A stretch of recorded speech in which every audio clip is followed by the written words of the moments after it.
What's the meaning of auxiliary?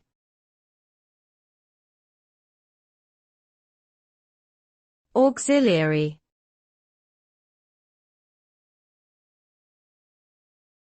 Auxiliary.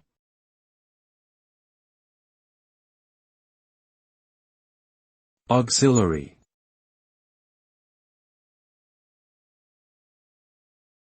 Auxiliary.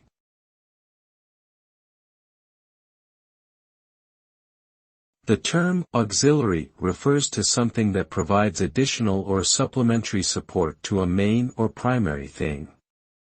It's often used to describe something that is secondary but still necessary. For example, in grammar, auxiliary verbs are used alongside main verbs to create various tenses and moods. In math, auxiliary lines or points may be added to aid in problem solving.